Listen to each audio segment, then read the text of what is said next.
This is Professor Brazelton, and I'm going to explain why it's so important for us to flatten the curve. The curve is the number of cases over time. The curve can be steep, like this one, where most of the people who are sick at the same time, and then they all get better again at around the same time on the other side of the curve.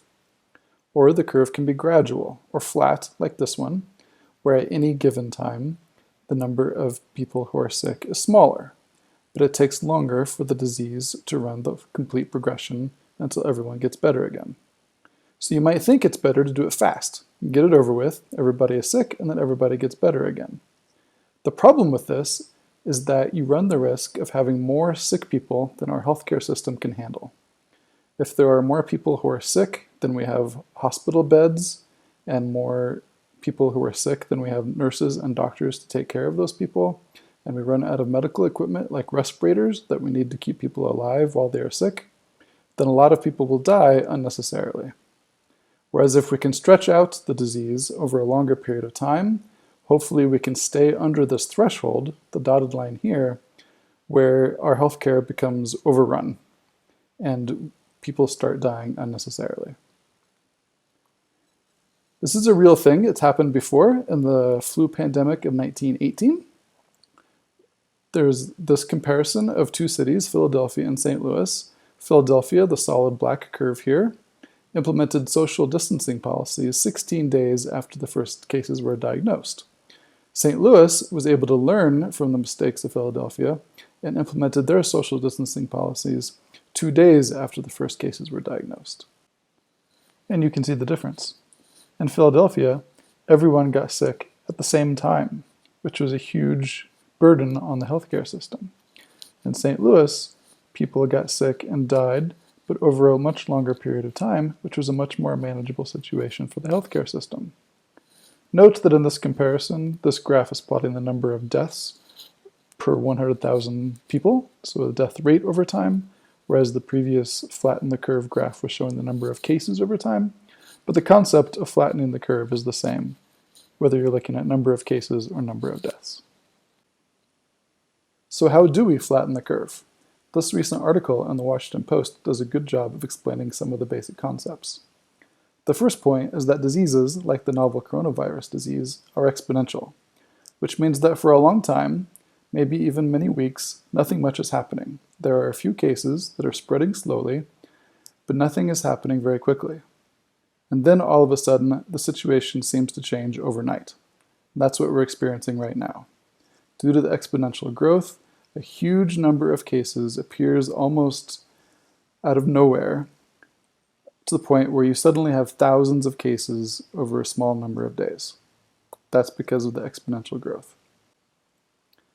So to slow down the exponential growth and flatten the curve, what we need to do is stop moving around so much and interacting with each other. This is what's called social distancing.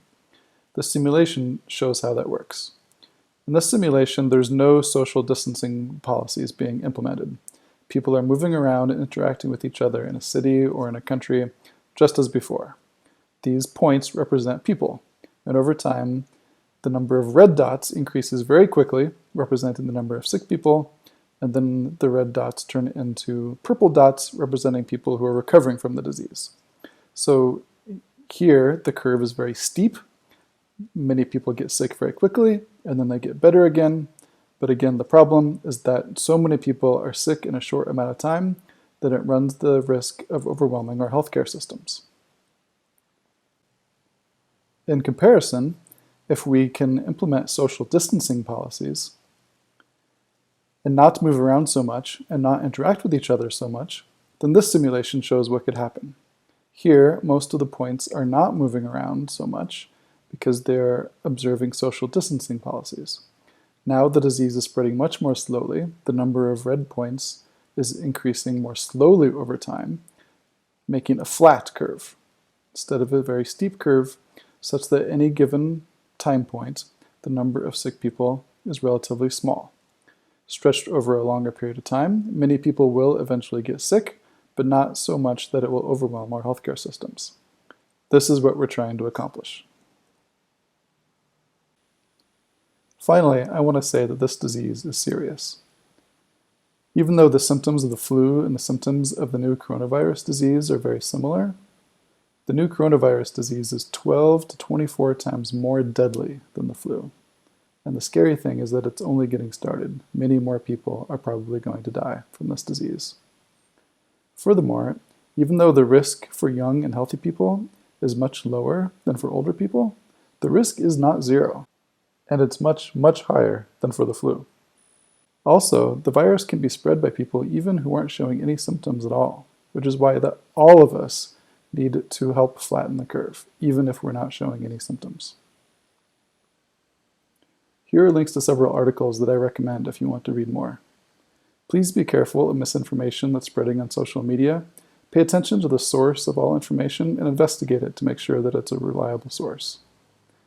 Feel free to contact me if you have any questions, and thanks for watching.